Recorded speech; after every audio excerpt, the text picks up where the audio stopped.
Halo semuanya, Sawadee-krap. Salah satu pengacara yang cukup menyita perhatian masyarakat Indonesia terkait dengan Brigadir J adalah Patra M. Zain dari kuasa hukum Putri Chandrawati. Ada keterangan terbaru dari Kamarudin Simanjuntak, tim kuasa hukum Brigadir J, yang dia mengatakan berkali-kali bahwa kami itu sudah mengingatkan Patra untuk tidak selalu memberikan berita-berita hoax ke media massa terkait dengan pasal adalah dugaan pelecehan seksual yang dilakukan Brigadir J ke Putri Chandrawati, dan ternyata itu sudah di SP3-kan atau dihentikan penyidikan karena dinilai buktinya tidak cukup. Itu adalah yang dikatakan berkali-kali. Tetapi Patra M. Zain pada saat kita melihat perdebatan dia di banyak media massa selalu mengatakan bahwa yang namanya perempuan itu kalau sudah berani melaporkan diri karena pelecehan seksual, itu sudah hakimi secara dari masyarakat, dari tiga lapisan masyarakat.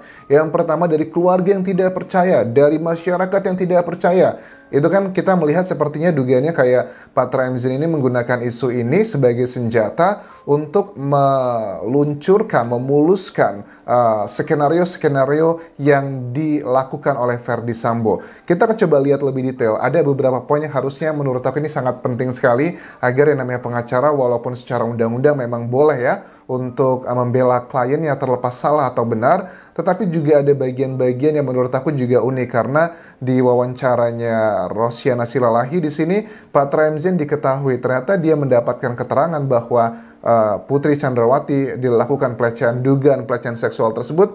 Dia mengatakan hanya membaca berkas, kemudian ada tim kuasa lainnya yang memberitahukan, tetapi dia tidak mendengarkan langsung dari Putri Chandrawati. Antara klien dan juga pengacara kalau sudah ada ketidakjujuran, itu agak miris sih bagi aku pribadi. Apa yang dikatakan dari Kamarudin Simanjuntak pada saat mengadres mengenai isu ini, mengenai Patra M. Zain? Ini aku coba lihat cuplikannya dari Kabar Petang TV One. Menyebar hoax, tetapi Patra M. Zain karena dia mengaku lulusan International Essex University, maka otak dia dipenuhi dengan seks, sehingga yang ditebarkan setiap hari adalah hoax tentang seks, bahwa almarhum melakukan kekerasan seks, kan begitu. Saya sudah tegur berkali-kali sampai kami itu sampai terlibat perdebatan keras, misalnya di DKI secara langsung. Ya, kita sudah melihatlah banyak tayangan perdebatan antara kuasa hukum Brigadir J dan juga Patra lebih tepatnya ya, tentang isu pelecehan seksual tersebut. Yang menjadi permasalahan, kita tidak memandang rendah, kan salah satu isu yang dulu aku ingat banget, Patra mengatakan, gimana ceritanya kalau seorang istri jenderal aja yang melaporkan tentang pelecehan seksual ini dibegitukan, apa kabar dengan perempuan-perempuan biasa di luar sana? Well, ini adalah sebuah pemutaran balikan fakta-fakta yang menurut aku agak konyol ya, tetapi ya sudah lah ya, itu sudah terjadi lalu dan faktanya juga sudah dibuktikan bahwa dari penyidik mengatakan tidak kuat alat buktinya. Walaupun Patra M. Zain pun juga mengatakan, kan ini belum sampai ke persidangan, siapa tahu aja bisa lagi berubah. Well, ini adalah satu hal yang unik. Kita coba bahas satu persatu di sini. Misalnya adalah begini, kata Kamarudin, dia ini Patra selalu menuduh saya ahli nujum dan pengarang bebas. Tetapi menurut aku gini ya, apa yang dikatakan dari Kamarudin Simanjuntak, beberapa hal tuh terbukti. Salah satunya adalah mengenai tidak adanya pelecehan seksual tersebut. Terus juga ada beberapa hal, misalnya aku menuju ke aroma adalah mengenai otopsi juga. Ada dugaan-dugaan yang unik sekali, dan aku yakin ada beberapa hal yang dikatakan Patra adalah si kuasa hukum Brigadir J ahli nujum begitu. Menurut aku nggak benar 100% lah ya, karena mereka punya dasar-dasar yang memang ada beberapa indikasi yang kita lihat dari sejumlah orang yang mengatakan kalau bukan ahlinya diem aja deh. Well, aku setuju, expertise itu penting banget, tetapi untuk hal-hal yang sifatnya logika atau pandangan mata, yang nggak haruslah menjadi seorang dokter otopsi, nggak haruslah menjadi tim balistik, nggak haruslah jadi apapun ya, hal-hal yang sifatnya logika seperti itu. Terus juga pada saat obrolan di Rosyana Silalahi ini, aku bisa melihat bahwa Patra M. Zain itu memang kayaknya stres banget ya. Kan kalau Rosyana tuh bertanya itu kan pasti selalu sangat tajam, dan ada orang yang bilang bahwa ini kayaknya bukan presenter deh, tapi kayak apa itu namanya, penyidik. Well, for me, aku suka dengan gaya seperti itu, terutama untuk ya aku yakin lah Rosyana Silalahi tahu kapan harus bersikap seperti itu, tergantung dari tamunya siapa. Well, nggak mungkin dia akan bersifat seperti itu kalau tamunya adalah seseorang yang sesuatu hal yang berbeda lah. You know what I mean, the pointnya. Kita bahas di sini adalah pertama begini, mengenai kenapa kok bisa tertipu gitu, kena prank. Patra bilang, saya lihat kondisi langsung klien dan menurut saya itu tidak dibuat-buat ya, kondisinya itu yang dibilang depresi, sedih dan sebagainya. Tetapi kan itu hanya appearance-nya aja dan kita tidak tahu penyebabnya. Ini menurut aku yang ahli nuzum malah Patra untuk urusan ini, karena dia hanya melihat physical appearance-nya aja langsung bisa yakin, oh dia karena dilecehkan. Apakah mungkin Ibu Putri depresinya adalah karena dia stres dengan masa depan yang akan hancur, ataupun juga dengan mungkin ada dugaan-dugaan dia melihat pembunuhannya secara langsung? Itu kan bisa menjadi penyebabnya. Menurut aku yang ahli nuzum ya untuk bagian ini adalah Patra hanya melihat appearance. Makanya ada Patra bilang kan ya, don't judge a book by its cover. Kadang itu tidak selalu benar ya. Saya juga diberi info oleh tim kuasa lainnya. Awalnya saya hanya membaca berkas dan info bukan dari orangnya saja. Ini cukup menyedihkan ya, karena kalau antara pengacara dan klien nggak jujur, kasihan juga sih aku sebenarnya sama Patra. Saya sangat percaya Ibu P mengalami pelecehan seksual. Dengan semua yang tadi, saya kena prank juga lah, landasannya kan saling percaya, ternyata baru diketahui unsurnya tidak terpenuhi. Terus Rosiana bilang gini, berarti Ibu Putri bohong. Dia pun masih agak dalam tanda kutip tidak mau mengatakan Ibu Putri bohong, kliennya dia bilangnya begini, Ibu Putri itu beri info yang keliru dan tidak lengkap. Ini masih ada indikasi bahwa Patra masih sangat menghargai Ibu Putri dan masih ingin menjadi tim kuasa hukumnya, karena dia tidak mau mengatakan bohong, tetapi mengatakan beri info yang keliru dan tidak lengkap. Nah, dia memang kalau aku cek dari jejak digital ini baru menjadi tim kuasa hukum Putri Chandrawati adalah sejak 24 Juli 2022, dan kasus ini kan dari 8 Juli sampai 24 Juli, artinya ada beberapa hal yang memang dia tidak mengikuti. Tetapi itu bukanlah excuse pada saat seorang pengacara sudah mendapatkan menerima menjadi tim kuasa hukum dari seorang kliennya, ya dia harus catch up lah dengan berbagai macam hal. Ini bukan excuse. Kenapa dia memunculkan isu saya baru diberi kuasa 24 Juli ini agar memberikan excuse. Jadi kalau ada kesalahan di awal-awal BAP ya saya juga manusia biasa. Ini adalah menurut aku untuk diberikan excuse. Menurut aku no excuse anymore untuk satu ini. FS pun sudah mengakui tidak ada pelecehan di rumah dinas. Ini kalau Patra masih mengatakan pada saat ditanya sama Rosiana Silalahi, ya kan nanti di pengadilan masih bisa dibuktikan lagi, ini kan belum final. Tapi bagaimana mungkin FS pun Verdi Sambo sudah merubah alibinya. Awalnya terjadi pelecehan di rumah dinasnya, sekarang dirubah ke Magelang. Kalau pengacaranya nggak ngikutin FS-nya, ya itu aja udah nggak make sense. Nggak usah nunggu-nunggu nanti sampai persidangan. Untuk tahapan sekarang aja udah nggak make sense. Kenapa harus nunggu di persidangan? Persidangan juga pasti akan lebih kuat lagi alibi-alibinya, karena dibutuhkan dua alat bukti untuk menentukan suatu hal itu adalah fakta. Apakah itu beneran Ibu Putri yang di Makobrimob? Ini kita beralih ke topik mengenai pada saat Ibu Putri itu memberikan keterangan ke belasan media massa di Makobrimob.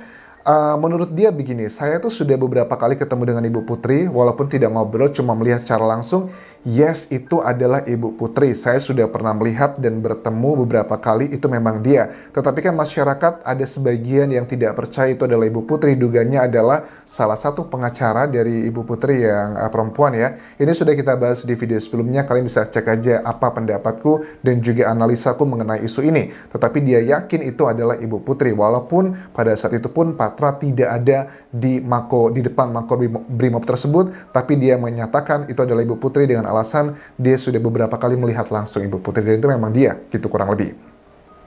Mengenai isu tentang amplop coklat, ini adalah amplop coklat yang dikatakan oleh LPSK, terus juga sama Pak Mahfud MD juga ngomong bahwa salah satu anggota LPSK itu nggak tahu Kompolnas atau LPSK juga yang diberikan amplop coklat pada saat menemui Sambo, dan amplop coklat tersebut ya Pak Mahfud bilang sudah pasti uang lah, apalagi kalau bukan uang, ada 2 amplop begitu.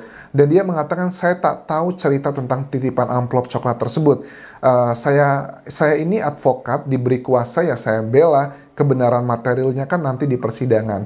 Tetapi bagi aku juga bagaimana koordinasinya ya antara tim kuasa hukum. Harusnya kalau pada saat ada isu ini kan isu sudah bukan isu lagi lah, peristiwa ya, yang sudah tersebar di media massa. Cek aja di Google, pasti muncul semuanya. Kalau antara satu anggota kuasa hukum dengan yang lainnya tidak ada koordinasi yang baik, ya apa fungsinya dibuat tim? Yang namanya kerja sama itu kan memang mengerjakan hal yang berbeda-beda tapi dengan tujuan yang sama dan saling memberitahu satu sama lainnya. Tetapi kalau Patra M. Zain mengatakan saya tak tahu tentang isi amplop tersebut, bagi aku pun di internalnya juga sepertinya sudah mulai goyah nih, nggak solid lagi.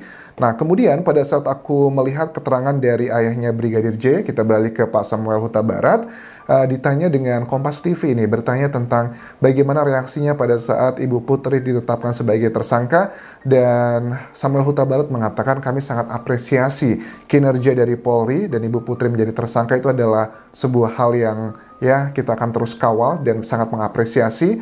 Tapi yang membuat Samuel beserta keluarga bertanya-tanya, kok selama ini 2 tahun Brigadir J itu bekerja bersama Pak Jenderal dan juga Ibu Putri, hal-hal yang diceritakan itu adalah hal yang baik-baik aja. Menurut aku dari sudut pandang anak dan juga anak sama-sama anak rantau gitu kan ya, kita tuh memang jarang banget menceritakan hal-hal negatif atau sedih ke keluarga kita. Menurut aku juga bagi aku pada saat melihat si Ibu Putri ditetapkan menjadi tersangka dengan pasal pembunuhan berencana, ada bukti yang menunjukkan CCTV, Ibu Putri juga terlibat merencanakan, itu kok bisa ya? Awalnya kan kita menduga apakah jangan-jangan ada hubungan terlarang antara Ibu Putri dan Brigadir Joshua. Tetapi dengan fakta ini, aku boleh bilang itu semua terbantahkan. Tetapi ada motif, yaitu adalah sakit hati yang sangat mendalam ke Ibu Putri dan juga Verdi Sambo. Sakit hatinya ini apa? Apakah berhubungan dengan statement dari Diolipa? Itu yang kalian tahu lah seperti apa penjelasan di video sebelumnya.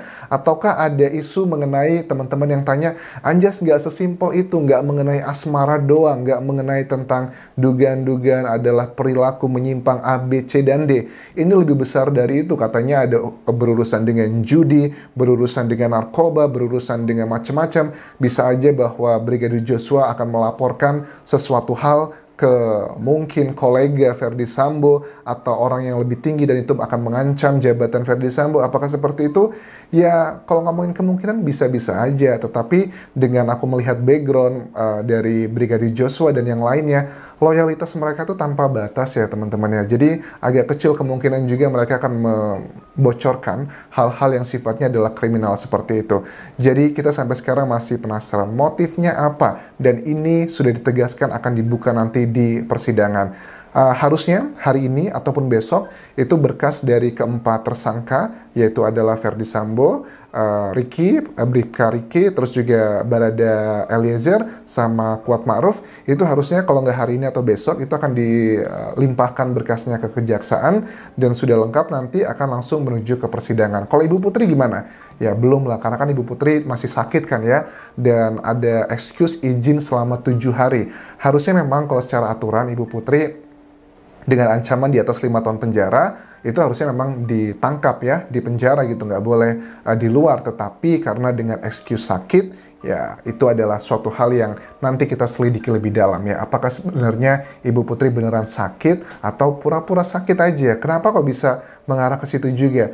Ya kalau memang benar yang pada saat datang ke Makobrimob itu adalah Ibu Putri, tuh bisa tuh datang ngobrol di depan media massa. Itu kan menurut aku lebih berat ya mental bebannya dibandingkan hanya memberikan keterangan ke penyidik yang sifatnya lebih internal, lebih private, nggak banyak orang, dibandingkan ngomong di depan kamera belasan orang, itu lebih bebannya lebih tinggi. Kalau ngomong sama private kan lebih ringan kan ya. Kalau itu aja bisa, kenapa ini nggak bisa? Menurut aku, please penyidik juga jangan hanya mengandalkan keterangan dari Ibu Putri aja, tetapi juga punya tim independen. Pada saat nanti dikatakan, oh masih minta izin sakit lagi, psikologinya masih terganggu. Well, aku juga diomongin orang, netizen A, B, C, D, kalau dicek juga psikologinya terganggu kan ya. Tapi kan nggak boleh seperti itu, harus ada ya melihat dari, harus ada independen psikologisnya lah ya, dicek benar atau tidak seperti itu. Terima kasih sudah menonton, sampai ketemu lagi di video berikutnya, dan terima kasih juga sudah 27,5% para penonton yang sudah pencet tombol subscribe. Mudah-mudahan besok akan naik menjadi 30%, dan itu adalah support nyata kalian untuk aku terus mengawal kasus ini hingga nanti ke tahapan persidangan sampai nanti keputusan, dan kita lihat seberapa kredibel dan juga validkah persidangan kita nanti. Mudah-mudahan hakimnya adalah hakim yang, aku ada sih beberapa nama hakim yang aku idolakan banget karena aku bisa melihat beliau-beliau ini kredibilitasnya sangat baik sekali. Mudah-mudahan ada hakim-hakim tersebut yang nanti akan menangani kasus di persidangan Verdi Sambo ini. Sampai ketemu lagi di video berikutnya. Kapun kerap semuanya. Bye-bye.